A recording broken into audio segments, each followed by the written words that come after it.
I'm Justin Petrosino, agronomist and certified crop advisor with Stewart Seeds. And today I'm here in Darke County, Ohio, in a drought-stricken field.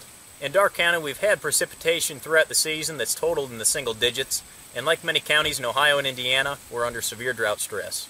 We've had some late rains that are helping out the corn and especially the soybeans, but we've still got severely drought-stricken corn. And today I'm going to talk about stalk quality and some issues we're going to run into at harvest. So in a normal year, we've got green leaves out that are unrolled, and these leaves are intercepting sunlight. And as that sunlight hits the leaves, it goes through the process of photosynthesis where we're taking sunlight, converting it into energy. And that energy eventually gets stored as sugars. And those sugars are what we use to fill the grain at the end of the season. The problem we run into is in a drought-stricken year, these leaves spend most of their time rolled up, the plant is not very efficient with photosynthesis, and we're producing very few carbohydrates. And the problem we run into with that is when it comes time to fill the ear, we end up robbing carbohydrates from other places in the plant. Typically that comes from the stalks and it comes from the roots.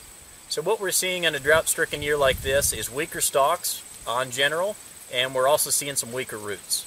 Another problem that arises when we have weaker stalks is we start to run into stalk rots. And with these late rains, we've seen some anthracnose stalk rot crop up, especially here in Darke County and Mercer County. Anthracnose stalk rot not only impacts the stalk, but what we'll see with it is what we call anthracnose top dieback. What happens with anthracnose top dieback is as that anthracnose infests that stalk, it kills off the vascular tissue inside the plant. And that prevents us from sending photosynthates and other materials up to those top leaves and keep them alive. So we'll start to see the plant die from both the bottom up and the top down.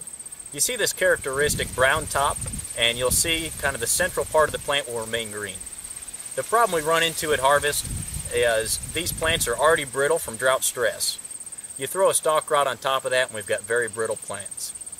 What I like to do is as I'm out checking these fields at harvest, I'll go through and do what we call a push test. And simply it's just putting some pressure on the stalk of the plant and see if it breaks.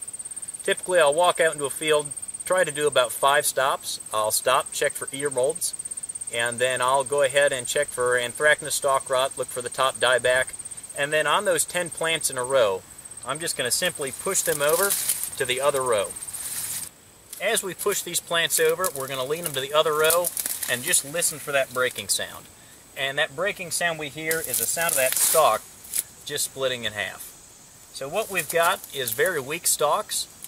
We're going to have to watch these at harvest. We're going to have to manage accordingly. If you're out in the field, you're seeing lots of stalks already falling over, or if you've got some very weak stalks out there, you're going to want to mark that field for harvest first. Get that corn as quickly as possible. Typically we start to run at 25% moisture and go from there. We're going to have to go out as soon as that field's ready, get that corn before it falls on the ground.